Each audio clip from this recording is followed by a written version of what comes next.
ninawapenda sana. Amen. Ni wiki la Pasaka. Haleluya. Hakuna sikukuu muhimu kama hii. Katika sikukuu zote, hii sikukuu ni sikukuu. Haleluya. Yaani katika kusherekea kwako ulikowahi kusherekea, basi kwenye Pasaka ndio sehemu sahihi ya kusherekea. Haleluya. Mimi mwenyewe nina raha kwa sababu ya Pasaka. Namshukuru Mungu kwa sababu Pasaka hii imekuja kwa wakati. Umekuja wakati nimejua kwamba kumbe Pasaka ni siku special na ya muhimu sana kwetu. Kwa hiyo nitasherekea nikiwa na amani zote. Nitasherekea kwa sababu kuna ukombozi wangu. Haleluya. Tunatakiwa tusherekee. Haleluya. Yaani wewe fanya ufanyavyo, lakini kwenye Pasaka ndio siku ya muhimu. Haleluya. Maana ya Pasaka ni Passover. Haleluya. Kwa hiyo kila kinachotesa maisha yako sema Passover. Kila kilichogharimu uhai wako sema Passover. Kupitia Pasaka hii kuna mambo yanakwenda kutokea. Haleluya. Na tumeanza tangu Jumanne na Alhamisi. Tulikuwa tunashughulikia na zile roho za uchawi. Haleluya. Na tuliona aina tofauti tofauti za uchawi. Watu wengi wanajiuliza, wanaongelea uchawi, ina maana wanaipa kiki uchawi. Hatuipi kiki uchawi. Tunaongea kwa sababu ndio vitu vinavyotugharimu leo. Wengine mpo hapa kwa sababu kuna uchawi ambao ulipita kwenye maisha yako. Kwa hiyo tunapoongelea uchawi, tunazungumza zile siri zilizoko ndani ya uchawi ili na Alhamisi tutakuwa tukizungumza juu ya damu ya Yesu. Yes. Haleluya. Kuna njia nyingi ambazo Yesu Kristo alipitia. Kwanza tunaona jinsi ambavyo alivyofika wakati wa kuteswa kwake.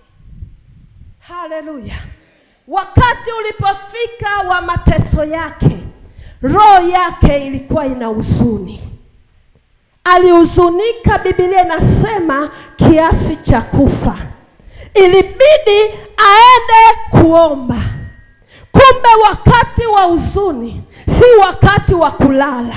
Kumbe wakati wa huzuni si wakati wa kusikiliza ile huzuni yako. Kumbe wakati wa huzuni sio wakati wa kulia kwenye mto wako. Wakati wa huzuni ni wakati wa maombi. Haleluya.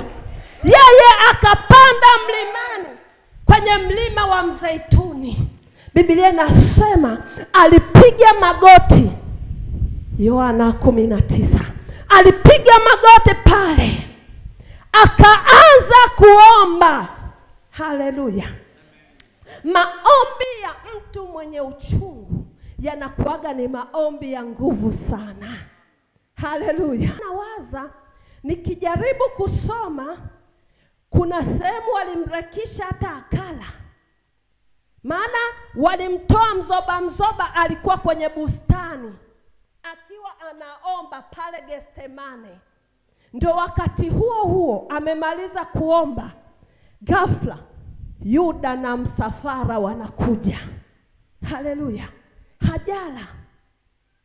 Ndio ujue mateso aliyopitia Yesu. Hapo ndo naanza. Haleluya. Nina dakika chache, kwa hiyo utege sikio vizuri.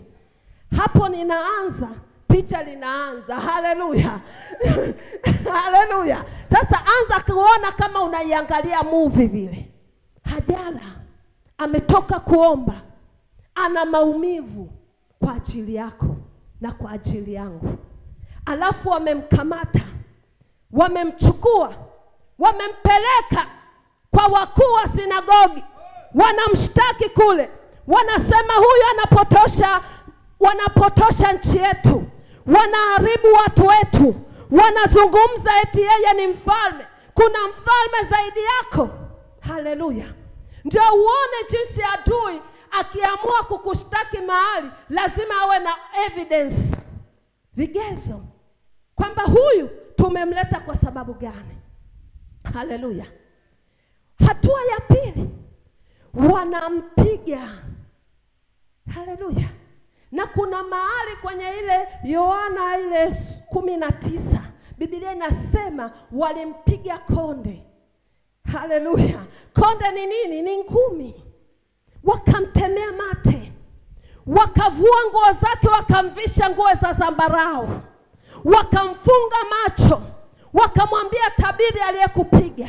Waza mtu ajala, mateso anaopitia, maumivu anaopitia, majeraha anaopitia, jinsi akiangalia watu wako guest, jinsi akiangalia watu wanavyouana, jinsi akiangalia watu wako kwa waganga wa kienyeji, jinsi akiangalia mtu anavyopanga shauri lake, jinsi ya kumdharaulisha mtu, jinsi ambavyo mtu anavyosababisha kukuzingizia, mtu anavyopanga kudanganya mahakamani kwamba uwanja huu ni wangu wakati si wake. Akiangalia hayo, yale maumivu yanazidi kumchanganya. Haleluya. Wakamchukua, wakamzururisha kwa wakuu wa masinagogi. Mwisho wa siku wakafika kwa Pilato. Ubarikiwe. Haleluya. Waza ule muda, na wanasema ilipofika alfajiri ndiko walikompeleka kwa Pilato. Ina maana siku nzima hajagusa chochote kwa ajili yangu mimi na wewe. Sisi tunasema tu ninasherekea Pasaka. Kivipi? Unaelewa Pasaka? Kuna damu ya Yesu. Unaijua damu wewe? Haleluya. Yaani lazima tukiitamka ile damu, tusiitamke kama kawaida. Tuitamke damu tukimaanisha, na tusiizoee. Itamkwe sehemu sahihi inapotakiwa kutamkwa, ili tumuone Mungu kwenye maisha yetu. Tunaimba tu, damu ya Yesu inanena mema.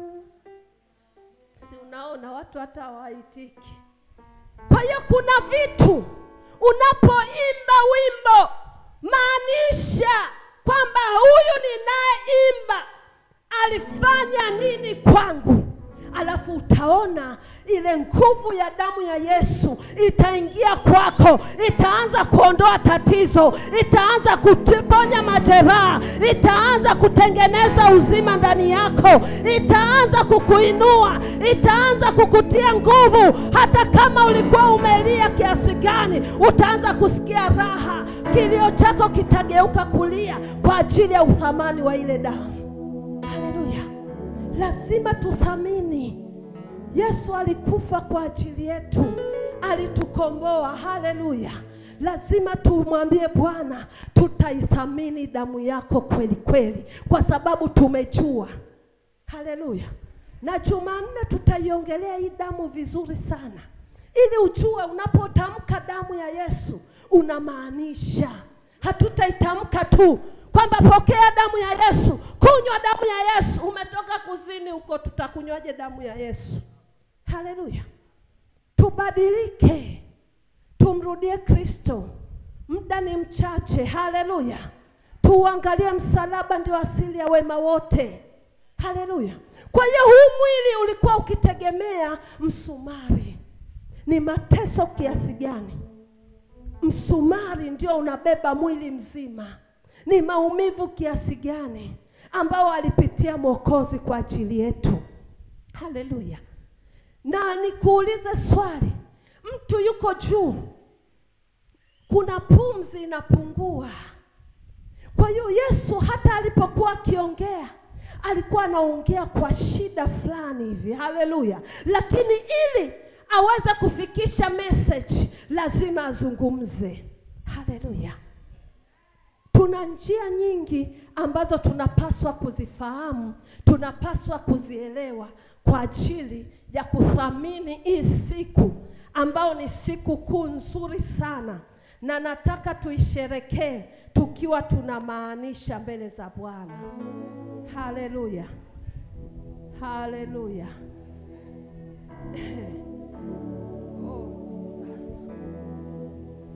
ningetamani ningekuwa ndo na Yesu yuko Getsemane, analia kwa ajili yangu, anasema Baba, ikiwezekana kikombe hiki kiniepuke, lakini si kwa mapenzi yangu, bali mapenzi yako yatimizwe.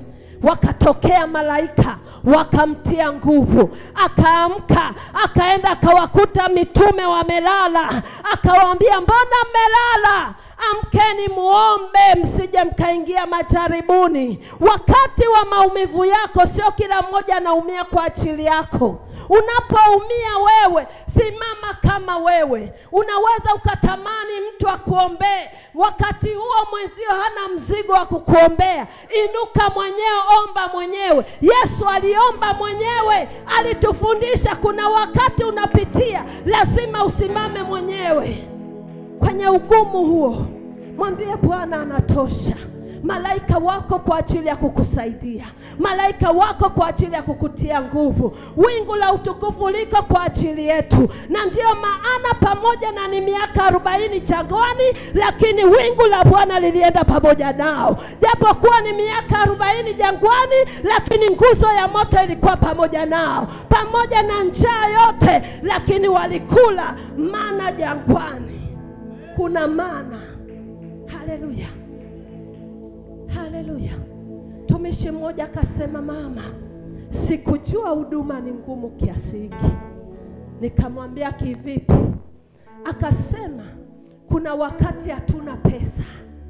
Wale wote tuliokuwa tunawategemea, wote wametuacha. Tulikuwa na watu wazito kanisani, nao wametuacha. Sasa tuko wenyewe. Sasa ndio naona kwamba kuna ugumu ndani ya madhabahu. Nikamwambia, hakuna ugumu. Yesu alipitishwa, kwa nini wewe upite kirahisi? Yesu alipitishwa, wewe ujenge tu kanisa limesimama tu. Lazima upitishwe ili uive. Ukisimama kusema Yesu anaweza, watu wamuone Yesu wako. Ukisimama kusema Yesu anatenda, watu waone utendaji kazi kweli. Na Mungu amesababisha ili usugue goti. Akasema, ni kweli ninasugua goti, na sasa naanza kumuona Bwana akimrudisha mmoja baada ya mwingine. Haleluya. Hivi unaelewa maana ya kanisa kuisha? Alibaki na watu 3, kanisa kama hili. Haleluya. Wanajua kabisa heti kuanzisha huduma yani ni rahisi sana. Wewe kaanzishe lako. Yani baba yetu anatembelea gari zuri, ni hela zetu. Sadaka ipi uliotoa wewe ya kununua gari? Haleluya. Yani fungu la 10 tunatoa. Jiujaji we mwenyewe, ulitoa fungu la 10 shilingi ngapi ya kutosha kula hata babako akiro siku moja mlo? Haitoshi. Bwana Yesu asifiwe. Mimi natoaga sana sadaka 1000. Pigia 1000 yako hiyo kwa wiki. Tukutane Jumapili, umeme umewaka, speaker inaongea, watu wanabarikiwa kwa 1000. Ni ngumu. Lazima tuliangalie hili kwenye Pasaka hii. Anza kumwambia Bwana, nipe uwezo wa kifedha ili niweze kukutolea wewe. Alafu unamjaribu Mungu, unasema sitatoa buku tena, nataka nianze kutoa 5,500. Alafu unaanza. Mungu anataka kuona mwanzo wako ili aweze kukubariki. Na ukumbuke kwenye hiyo 5,000 kuna siku Mungu atakujaribu kupitia hiyo, aone. Sasa wewe unapomaanisha kwa Bwana. Yesu alimaanisha mpaka akatiwa nguvu, akatoka. Wanamsulubisha.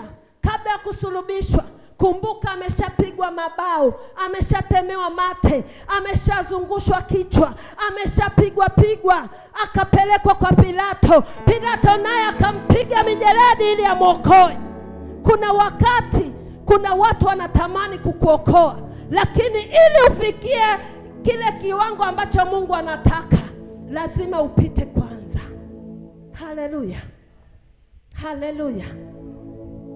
Mama mmoja akasema sielewi, kumbe ndoa ni gharama. Hakuwahi kumuona mume wake amechepuka, ghafla kasikia mume wake ana mchepuko, yule mama nusu afe. Haleluya! Nikamwambia tulia. Haleluya! Hiyo ni njia ya wokovu. Piga magoti, usimwambie chochote, halafu muone Mungu. Acha kuhangaika naye, mwacha achepuke huko. Wewe piga goti, mwambie Bwana chochote unachotaka kwa ajili yake, halafu jitoe mwili wako dhabihu. Haleluya! Maanisha, halafu utaona ndoa yako ikirudi. Haleluya! Sasa hivi ana furaha. Haleluya! Haleluya! Sasa hivi ana furaha. Sema kivipi? Goti limejibu. Haleluya! Hakuhangaika. Nilimwambia usihangaike na takataka, we piga magoti. Piga goti, zungumza na Mungu. Tatizo watu mkiambiwa kuomba, wanja usitoke wewe. Mimi subiri dakika chache, kila kitu hapa kinaharibika. Yaani hapa hata sijiangalii. Natamani nimwambie Bwana kitu. Haleluya! Kwa ajili ya maisha yetu, damu ya Yesu ni ya thamani. Wakati ilianguka pale Getsemane, ilinena mema kwa ajili yetu. Ilifuta lile agano la kwanza lililosema, wewe Adamu utakula kwa jasho na ardhi utailima kwa ugumu. Haleluya! Na haitakuzalia. Kwa hiyo damu ya Yesu ilipoingia kwenye maisha yetu, ilifuta yale matamshi yaliyotamkwa kwa waganga wa kienyeji ya kwamba wewe hautabarikiwa, wewe hautakuwa juu kabisa, ndoa yako lazima ipite kwenye shida na misukosuko. Sasa damu ya Yesu imekuja kwa ajili ya kufuta hivyo vyote. Haleluya! Bado akachomwa, akavishwa miiba kichwani. Haleluya! Kwa damu ya Yesu ilinena mema kwenye maisha yetu. Wakati miiba inachoma kwenye kichwa chake, fahamu zako, kumbukumbu zako, akili yako, ile damu ilimwagika kutoka kwenye nyama ya Yesu Kristo, alafu ikatamka juu ya ufahamu wako, juu ya hiyo akili yako, juu ya hayo mawazo mabaya juu ya maisha yako. Leo tumekombolewa katika jina la Yesu. Haleluya! Akapigwa mijeledi. Biblia inasema kwa kupigwa kwake sisi tumepona. Una wasiwasi gani? Kila pigo moja tayari ulilipiwa gharama. Wewe unachotakiwa kufanya ni kuita ile damu ya Yesu na kutamka juu ya maisha yako, ikanene mema, ikaondoe magonjwa, ikaondoe maradhi, ikasafishe mwili wako. Kila kilichotumwa kwako kikaleta umauti, leo kikaondoke katika jina la Yesu. Maana Biblia inasema nyinyi ni wafu lakini mnatembea. Kuna watu mnatembea mmekufa, hamuoni uzalishaji wowote kwenye maisha yenu. Kwa hiyo tumelipiwa gharama, kwa kupigwa kwake sisi tumepona. Haleluya! Haikutosha, akabebeshwa msalaba. Msalaba ni asili ya wema wote. Kila ambacho wewe unakiona kwenye maisha yako ni dunia, hakifai. Yesu tayari alishabeba misalaba yetu. Wewe kizazi chako umeambiwa hautazaa tena, Yesu alishabeba huo msalaba. Sisi tunatamka tu kwa damu ya Yesu pokea kizazi kipya, kwa damu ya Yesu pokea mirija mipya, kwa damu ya Yesu pokea tumbo la uzazi, kwa damu ya Yesu utabeba mamimba, mwakani majira kama haya utazaa mtoto kwa jina la Yesu. Haleluya! Wakati ameubeba msalaba alianguka mara 3. Haijalishi ni mara ngapi umetubu, lakini bado kuna kuanguka. Yesu akakuinua mara ya kwanza, ukasema mimi bado. Wakati anaendelea mbele, akaanguka tena mara ya pili, lakini aliinuka kwa sababu yako. Hakuchoka, angesema ishie hapa, lakini bado akasema mwanadamu ana dhambi. Mwanadamu hawezi kushinda dhambi, hawezi kushinda vishawishi, maadamu damu yangu ndio inautakiwa. Akainuka mara ya tatu, akaanguka hivyo hivyo, akainuka. Tunamkosea mara nyingi, ndio maana tunapokuja mbele za Bwana tunaanza na toba. Hii toba ni ya muhimu sana alfajiri, kwa ajili ya Mungu kuhusika na maisha yako. Hujatoka nyumbani, mwambie Bwana, popote nilipokosea naomba unisamehe. Ninakuja kwako nikiomba damu yako itembee na mimi. Haleluya. Na utamwona Mungu siku nzima. Haleluya. Haleluya. Kuna mtu alimsaidia Yesu msalaba. Kuna wakati mateso yako ndio maana Baba yetu anayabeba.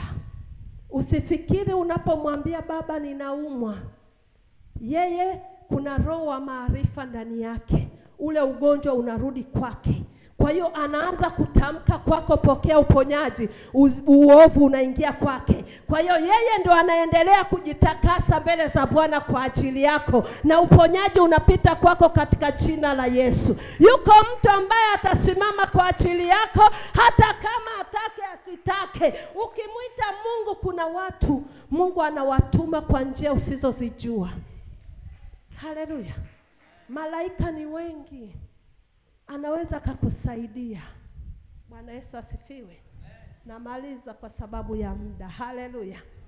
Kwa hiyo tukio hilo ni la msingi sana. Alifika pale Golgotha, akapigiliwa misumari. Yote ninanena mema kwetu. Mikono yako iliyobeba dhambi ikainuka kumuua mtu. Mungu anasema, wewe Kaini, dhambi iko mlangoni inakuotea, inabidi uishinde. Lakini alishindwa kwa sababu alizidiwa. Kwa hiyo mauti iliingia kwa kupitia mikono yake, kwa kumpiga ndugu yake na kumwaga damu yake. Na leo ile damu ikaanza kulia mbele za Bwana. Lakini ilikuja damu ya Yesu kuondoa ile damu ambayo ilikuwa ikilalamika kuita damu zingine. Ndio maana tukifika njia panda, tukifika eneo la ajali mara kwa mara, waita damu ya Yesu, utaona mambo yanatokea. Tunayo damu ya thamani sana. Haleluya. Lazima tuithamini hii damu. Haleluya. Damu ya Yesu lazima tuiite, ili itamke mema kwenye maisha yetu. Haleluya.